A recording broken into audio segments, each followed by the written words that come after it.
I have heard it said by some that the reason women in the church struggle to know themselves is because they don't have a divine female role model. But we do. We believe we have a mother in heaven. Furthermore, I believe we know much more about our eternal nature than we think we do. And it is our sacred obligation to express our knowledge, to teach it to our young sisters and daughters.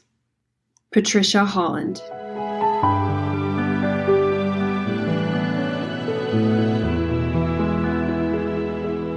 Welcome to In Her Image, a podcast where we are seeking and celebrating our Mother God through scriptures, scholarship, the arts, and everyday life. I am your host, Kate, and today I have a very special guest with me, someone who I have admired from afar and listened to her podcast. My guest is a certified life coach, a wife and mother to 4 children. She has a bachelor's degree in psychology, like me, and she loves flower gardening, snow skiing, hiking, painting, and she and her sister advocate for women of Christ discovering and using their voices. So my guest is Jody Steurer, and she is one half of the voice of the podcast, Speak Up Sister podcast, and she hosts that with her sister. So Jody, welcome. Thank you, Kate. It's a privilege for me to be here having this conversation with you. Likewise. Thank you so much. So I first heard of your podcast. I was listening to a Leading Saints podcast.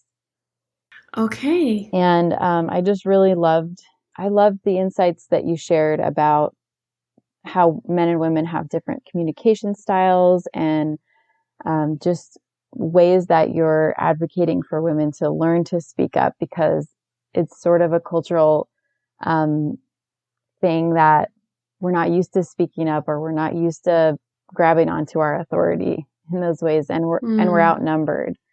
And that's kind of what I gleaned from that. And so when I went to your podcast, I was pleasantly surprised to find some episodes about Heavenly Mother. I was tickled. And when I listened to them, I loved them so much. And I shared this with you on Instagram, but I listened to them and I just felt really strongly that I wanted to share them with my own mom. And I had been sharing with her my feelings about Heavenly Mother before, and she listened, but she wasn't really feeling that connection. But hearing both of your episodes, it was a 2-part episode about it. It just really meant a lot to her, and she shared it with all my sister-in-laws, and that was really gratifying for me. I was really happy. Yes. Oh, that is wonderful. Yeah. So thank you. Oh, yes. My goodness. Yes. So it's exciting. I mean, you feel the same kind of joy from feeling the momentum of women understanding the importance of even just having more acknowledgement of our Divine Mother in our everyday life and in our conversation. And it really is deeply empowering for women. Yes. I thought it was just so important how you talked about why it's important that we know of Heavenly Mother and how it can affect the way we interact in our church relationships and in our marriages. And so that was awesome. So I want to talk more about the mission of your podcast and everything. But first, I would just love to hear what your experience has been finding Heavenly Mother in your life. When did you start thinking about Heavenly Mother? What sparked it, and what has your journey kind of been like? So I think like many other important things in my life, it has been very line upon line. There isn't a defining moment that changed the course of things for me. But it's been, I think, a compilation of things that have been in me without me even realizing it or recognizing it at the time. It probably started in my young motherhood with, with a recognition that the way I show up and participate as a mother and the way I love as a mother is very different than the way my husband does. And he's a marriage and family therapist, and we have frequent conversations about men and women and different contributions, and but we felt really strongly that both influences were equally important, although very different. And I know that in some ways that's me taking my human context and applying it to the divine. And there's a lot that I don't understand there, but I am a mother. And what I experience as a mother is very unique to mothers. And I found myself early on, when pressures of life were getting really intense, often praying and just feeling like I don't know how to get the answers I need from a man. That was kind of the sentiment. I trust and love you, Father, but I need a woman on this. I need someone to meet me where I'm at. Yes.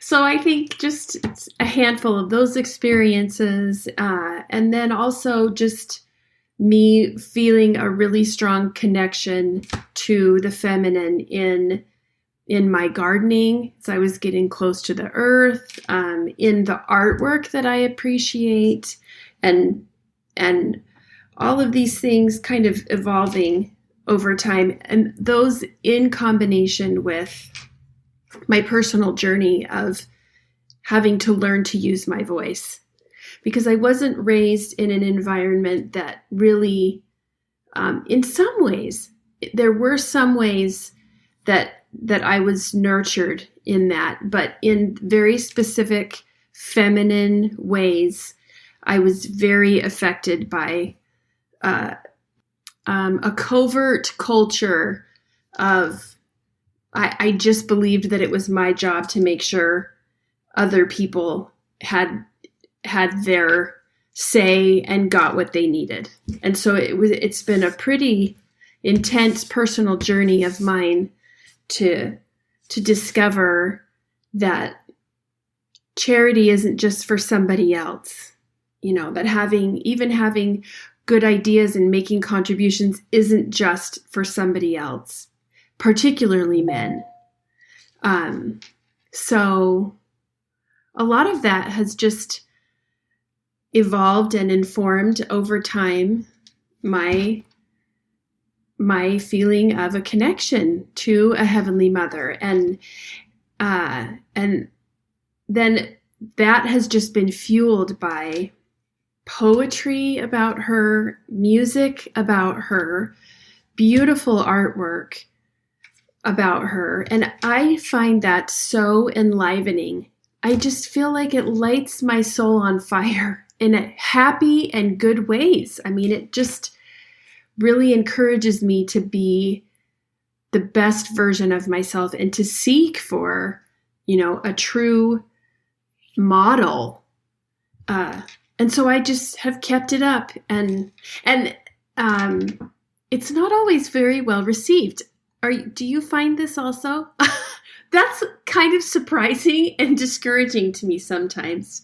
But I think we just need some time to come around, because I think there are a lot of true principles in there. And I feel that is what has been leading me along and opening my world up to all the things about her. Yeah.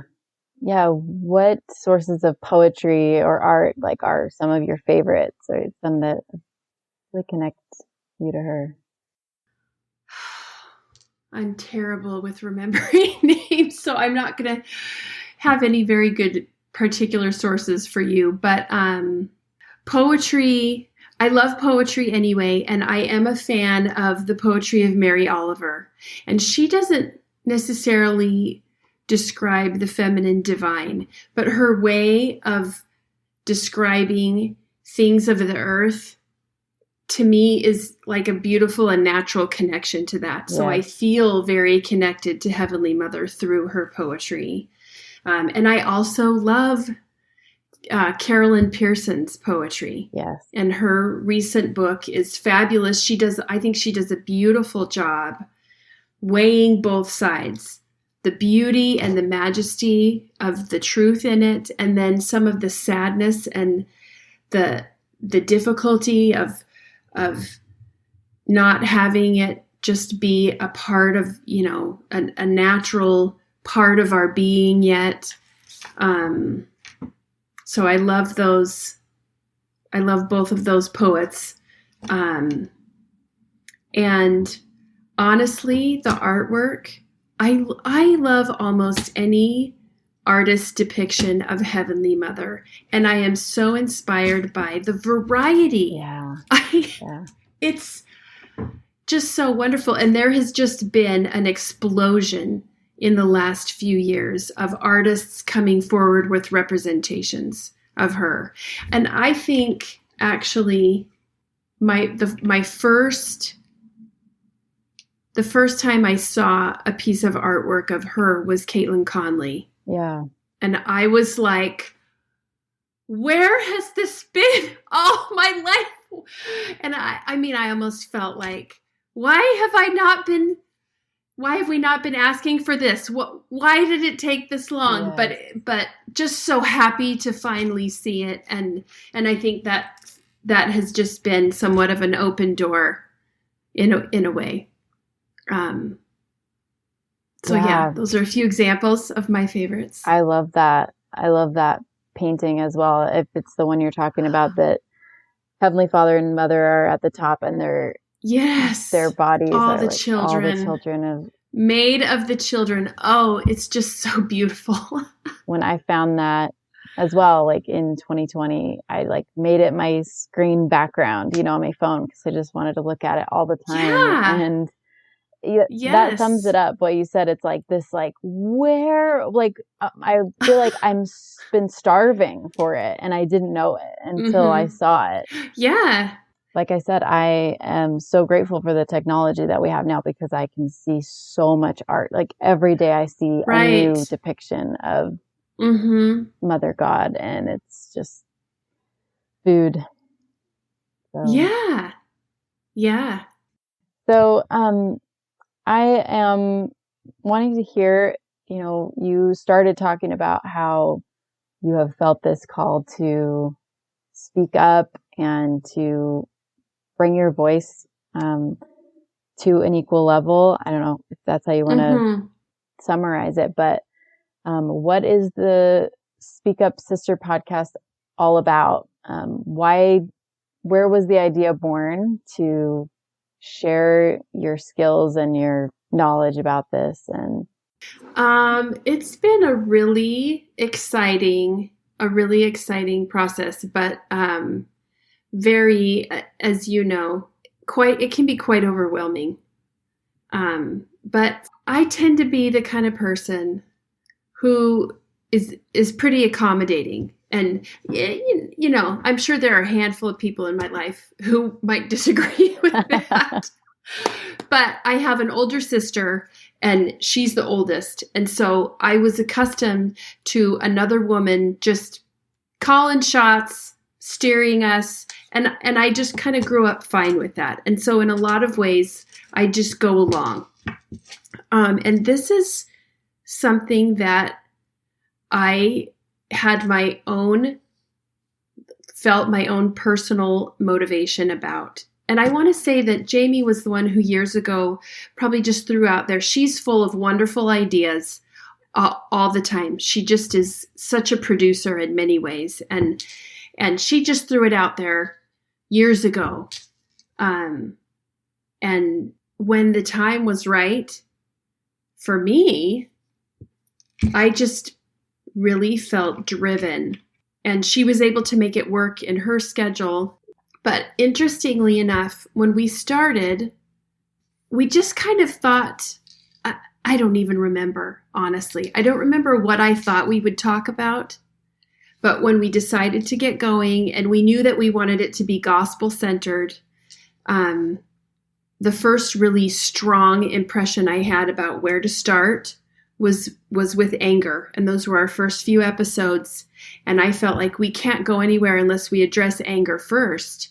Because when you start talking about this stuff, the anger comes with it. And we didn't want our audience to be disarmed by that. We wanted them to know they could use it as a tool. They could use it to inform their circumstance and to make choices moving forward. But so that took some courage on our parts. Yes. But the second really strong impression that I had was we have to talk about Heavenly Mother. And Jamie and I were raised in a home where the belief was, she's so sacred, we don't talk about her. And as soon as I read Martin Polito's article that from the research that he did through BYU, both my husband and I were like, it's been wrong all this time. And so Jamie and I, in our experiences and conversations with many other women, we were discovering that every household doesn't understand that we can talk about her, that we've had a big cultural misunderstanding and we don't have to play to that anymore. And so I really felt a push from the Spirit to bring up that topic. And I think, like we discuss in those episodes, when we truly understand and feel freedom to acknowledge the Divine Mother, and when we understand that she plays a vital and equal role, that's when we can step into our own vital and equal roles, instead of genuinely believing that it's, we're somewhere in the background. So I think it does have an effect. Anyway, I'm getting caught up in in all of that stuff. Well, but when you're talking about that, I was listening to a friend today talk about how we are queens and priestesses. I mean, that's what we are anointed to become in the temple. Yes. And that is how we can think of our Heavenly Mother, but I just don't know. I've been endowed for over 10 years, but I hardly ever think of myself as a priestess, Right. But I think as I come to know my Heavenly Mother more, I feel more like stepping into that gift of power and my inheritance, as her daughter. So my experience with that is that much of that has come with age, and that the older my children have become and the older I have gotten, then I do start moving into the second half of life and looking toward what then. Yeah. And then it really does matter to me. And I can see myself becoming a priestess, and it does affect the way I show up in my partnership, in my marriage. Yeah. There have been times when I've had conversations with my husband and just said, if what we're doing stays, I don't want this forever. This can't happen. If I am like the strong other half of this partnership, if we're going to be a king and a queen forever and ever, we got to start doing something different here. Yeah. The question that's been in my mind is, what has your experience been like discovering your voice?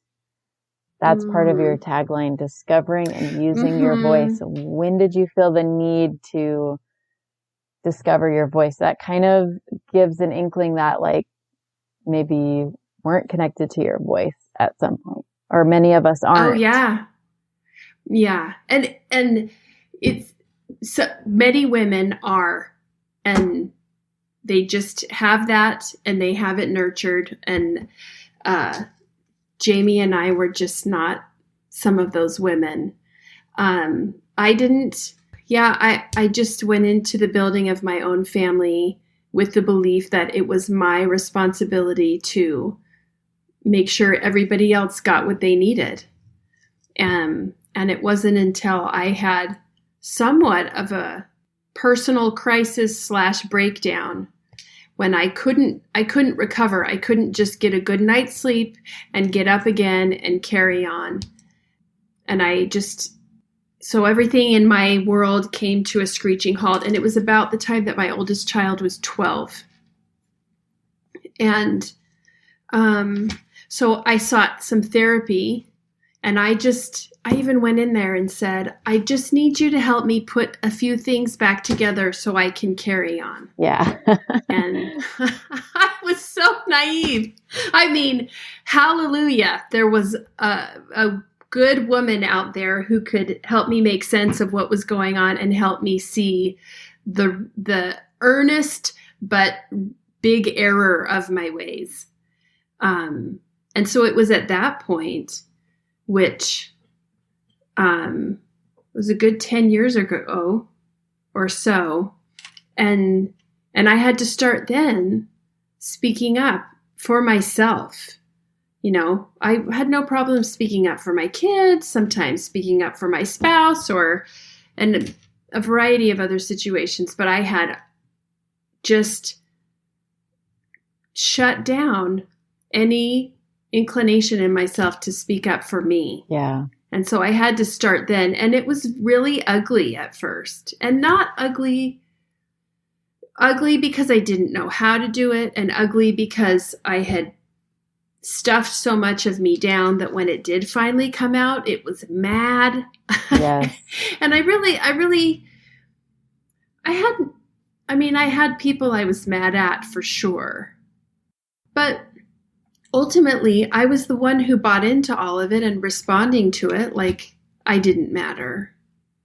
And so it took just repeated willingness time and time again to just keep trying to show up and say the things. And if it was too much and too strong, to make repair and try again. And it was, and still is, it can be quite a process. Although I feel like with a lot of courage and practice, it's been able to just become more a natural part of my life now. Yeah. Well, you have stored up some advice for the rest of us. I was going to say, how was that like initially received? Like you said, it was ugly. I mean, I know what you're saying. You know, I am going through that. It is hard to begin expressing things and unpacking things that are have been living beneath the surface. But anyway, yeah, what was your experience like? So you maybe have talked about with your spouse. What about things at church? You can talk about either one, whatever you. Yeah. I'll start with my spouse because that was the messiest. Mm-hmm. It was just, hard times, really hard times. Because when I started speaking up, I did it really, just in really messy ways. And I did lots of blaming, and I wasn't much of a name caller, but I pointed a lot of fingers. And that's not helpful. If you want results, that's not the way to speak up. Yeah. But, I was trying to figure out what to do with all this stuff that was bubbling out of me. Yeah. And while we were all just kind of going on with these beliefs and expectations that seemed to be at my expense, and everybody was okay with it. So a lot of arguments, a lot of confusion, a lot of just, I guess I just started to care more that what was going on for me felt true to me more than I did about feeling close to my husband. I wanted to be close to him. I didn't want to do it at the expense of our marriage, and that was very important to me. And I came to believe that if it was deeply important to me, our marriage could accommodate. But that's a fine line. And there were times when we were more enemies than friends, you know. It's hard to shake up a system. Yes. Mm-hmm. But my belief has always been that, I say always now. At the time, I don't know if I could have recognized it, but I think I stayed with it so much, even through some of the really difficult times where there was so much strain in our relationship. I stayed with it because I really believed that we could never get where the two of us are supposed to go as eternal co-partners unless I had a place I could feel good about. And so I just kept fighting for that. So yeah, that's not a quick fix, really, but I just believe that those hard times are worth it. And, you know, I did have the benefit of a man who was willing to continue to work with me on that. Yeah. And I could have been with somebody who just said, look, this town ain't big enough for the both of us. But I didn't have that. So we made it. And we are working together quite frequently now. And it's not, we have some messy times now because the two of us are trying to figure out how we, from each of our different perspectives, are going to make something work together. But I feel like this is eternal work. Let's get to it. Well, exactly. It's sometimes, I'm 31, right? I've been married for not yet 7 years. And sometimes I'm like, how come we haven't figured this out yet? Like, you know what I mean? Yeah. Like it doesn't make any sense. Like this is work this partnership is Mm-hmm. a dance that we have to learn forever. And it's gonna, once our kids grow up and are teenagers, we're gonna have to learn partnership there. So, I realize that I try to remind myself that, and I am also lucky to have someone that's wants to stick it out with me. Right. Yeah. Yeah. Good. You asked about church also, and I have served in a handful of callings where I've interfaced with priesthood holders quite a bit, and I have not personally been in a position where somebody has tried to quiet me. In fact, I think some of what I learned, and this was happening at the time when there was difficulty in my personal life, but some of what I learned about how important it is for me to speak up came from the priesthood leaders that I was working with. And there was one specific relationship when I was the Relief Society president and I was working with my bishop. And he gave me so much autonomy. He didn't micromanage. He genuinely let me step into the stewardship and receive revelation. And he was very open to my suggestions. And so I learned at that time, I've got a voice. I have things to say. And so I carried that into a lot of contexts that I think surprised people sometimes. But looking back, I can see that was extremely supportive to me at the time. I didn't really know because I'd never been a Relief Society president before. Yeah. It was all new to me and I was quite overwhelmed. But that was huge because now I'll take that into every other calling I go into. Just fully expect to have a voice and make a contribution and to be taken seriously when I do, because that's why we have councils. Yes.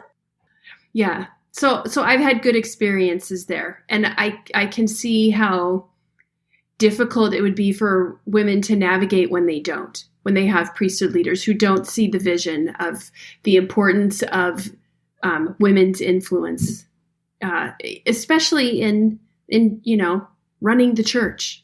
Yeah. Have you read the book Women at Church by Nylan McBain? Yes. Beautiful book. I love it. Yeah, I felt really drawn to it last year. It was like, it keeps coming up. And so I finally ordered it and read it. And it was really great. But again, like you brought up in the beginning, like it kind of brings up these feelings of anger. Like, wait a minute, because she shares a lot of good examples, like your bishop that you're talking about, and ways that they are trying to, lift up women's voices, but also some frustrating and real life, like really relatable examples as well. And I say like, well, we're 55% of the church is women, but we don't, we're not represented, or even when we're in the room. I think it was you, maybe it was just that book that was saying like, in a council, we almost have to speak up louder, like in order to bring our voice to the same level as, not necessarily physically louder, but, speak out more often in order to come to that place where we're heard. Well, I do think that there is something to women having an understanding of their stewardship, because which can carry some weight in those circumstances. And sometimes we don't. Because we're outnumbered, we think that it's just a numbers issue. But if I'm one of 2 women in a meeting and there are 8 other men, but my stewardship is to represent the women, then I absolutely feel that there is enough power to carry the weight of that stewardship. But it takes time and experience to kind of get into that. And really, we're all learning in all of this. It's not like any of us get to show up and know really how it's all supposed to work. Yes. So we're all in this giant, well-meaning experiment, this learning process together. Yeah. Yeah. Anyway. You brought up earlier too, you said, that you love talking about Heavenly Mother, and it's not always met very well. I'm curious if you have some advice for us about holding a strong position without blowing up or backing down or just leaving the situation entirely. What are your thoughts on that?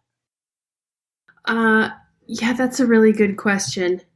I have thought some about this, and I do think that Jesus is a really excellent example of how to abide with people who don't quite get it yet. Because really, if you look at his life, nobody got it. Not even his 12 closest friends. They didn't get it, and they were often jockeying for the favorite position, or not quite understanding what he was teaching. He was in a really difficult position to have so much light and so much truth to share. And yet, he was dealing with developmental toddlers in some ways.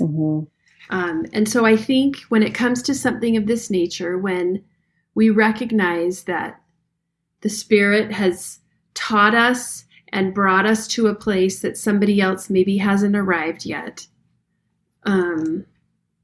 it's okay. There's time. And that's what this is all about. And if sometimes we struggle because we don't get it yet, and sometimes we struggle because we get it and somebody else doesn't get it yet. It's all just part of our collective learning and growth together. And so I think there's a tendency to think that we have to be in charge of the timing of learning and understanding. And it just isn't true. We aren't. We show up and we do what we can, but God is always the teacher. And I say God, meaning Heavenly Father and Heavenly Mother. And so we just show up and do the work and let the seeds land where they may. And when they get it, they get it. But that shouldn't stop us from showing up. And I have had to face some of this even in my own family. My mother is not at all comfortable talking about Heavenly Mother. And when I instigate the conversation, she'll find a way to be polite, but we're not going to go there. And so that's okay. I'm not going to badger her.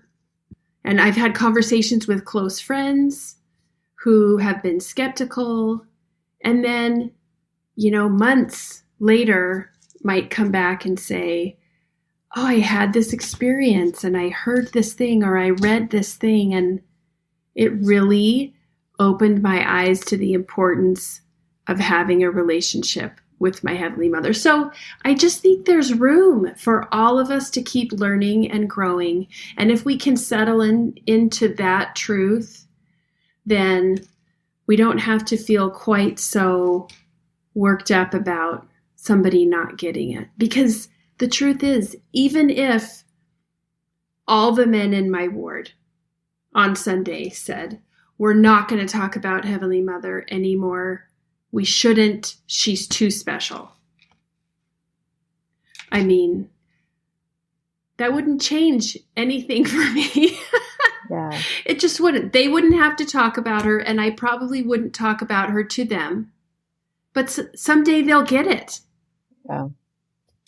Because God is generous that way, that when we're ready, they will give to us whatever we're ready to receive. So I think there's a lot of hope, even though there can be some disappointment. I just have to remember, just because they say it's a thing, it's not necessarily a thing. Doctrine is doctrine. So yeah, it sounds like you're describing the attribute of patience. Oh, yes. We're going to have to learn that, aren't we? Yes.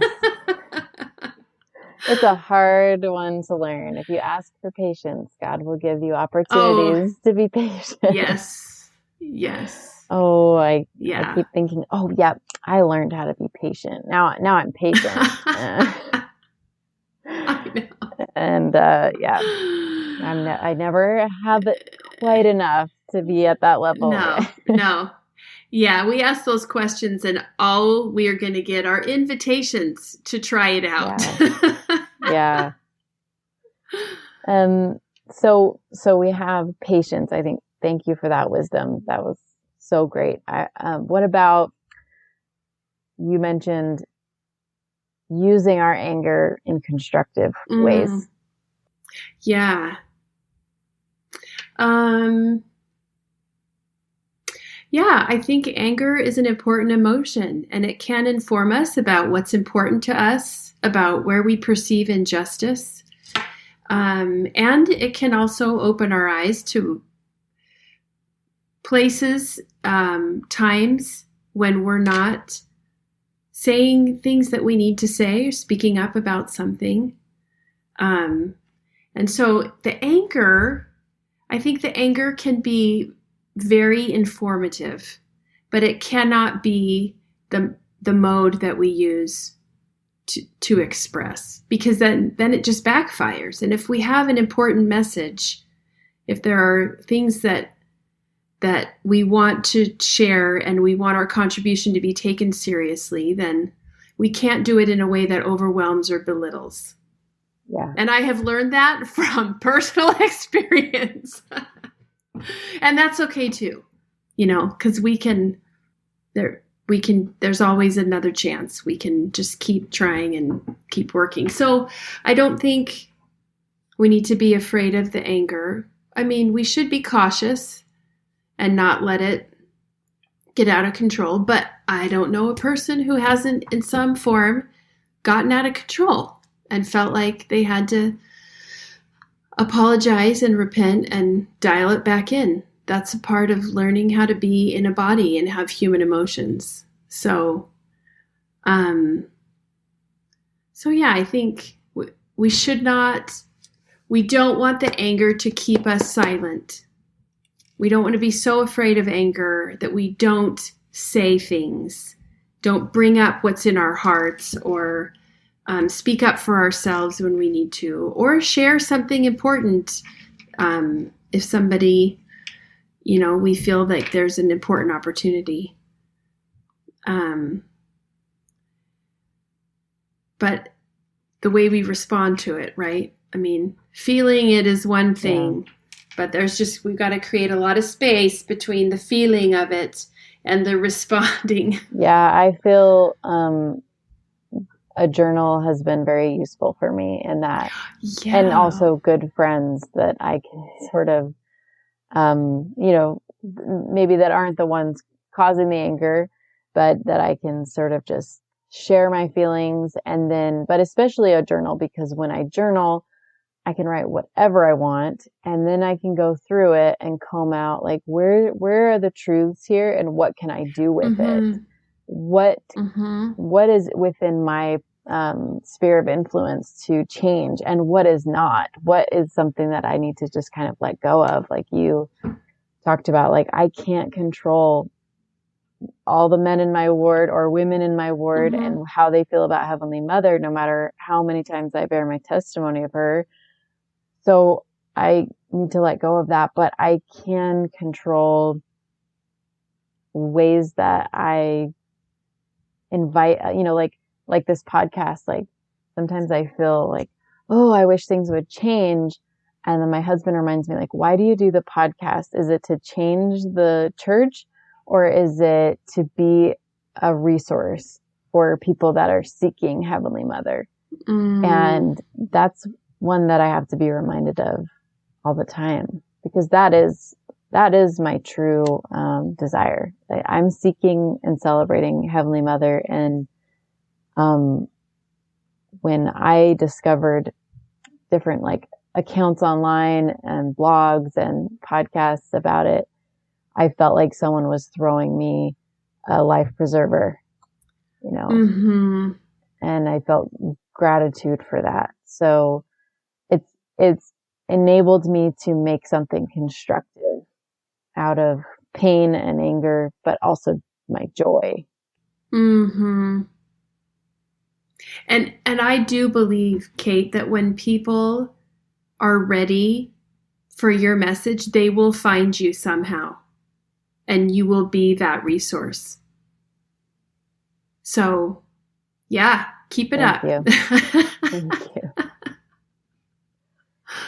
Well, this has been such an awesome conversation. I'm so glad that we could get together and celebrate Heavenly Mother, and also, invite our audience to discover their voice and use our voices to speak up about our needs.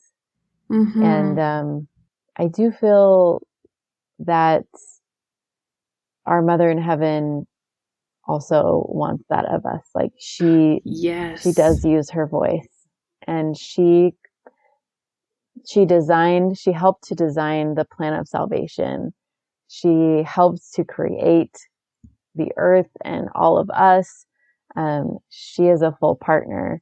And when we internalize that, our world can change and our culture can change. So is there any parting words, any thoughts that you wanted to share before we go? Words of wisdom from your experiences? In this moment, I'm just remembering this quote that's come up quite frequently, and I heard it first from Sherry Dew when I was in college. And she was quoting President Kimball's wife. It was President Kimball's talk, and he was sick, and she delivered it while he was sick to the women. It was during a women's session of General Conference.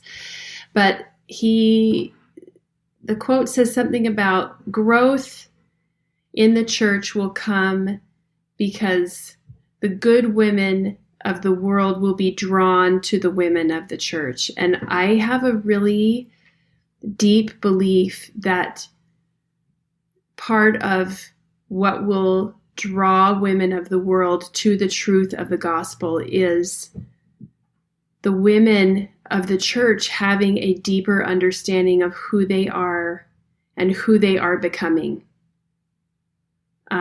And that belongs to all of us. We each get to own that. And I think it is just a beautiful truth that needs to settle in every woman's heart. And her life will flourish in the way that only it can with that power. That's lovely. I love that quote too. We've talked about that one before. And seeing that come true and so beautiful. So thank you for sharing that, for being prepared, and for doing the work that you're doing. If our listeners want more conversations and practical tips about speaking up, where are all the places they can find you? So they can check out our website, which is speakupsister.net, or they can just listen to episodes at Speak Up Sister Podcast. And I think, we are also on Instagram at Speak Up Sister Podcast. So those are our places. And we would love to connect with any and all of you. This is a great work, and we love being a part of it with such excellent women. Yes, thank you. I'm excited to point others there. Thank you so much, Jody. Thanks for joining me, and I hope to be able to visit with you more. I hope so too. Thank you, Kate. Thank you for listening. If you enjoyed this episode, we hope you'll share it. And if you haven't yet, please leave us a review. If you'd like to support the podcast, you can make a monthly donation at anchor.fm/inherimage. We hope you'll tune in next Sunday for another inspiring episode.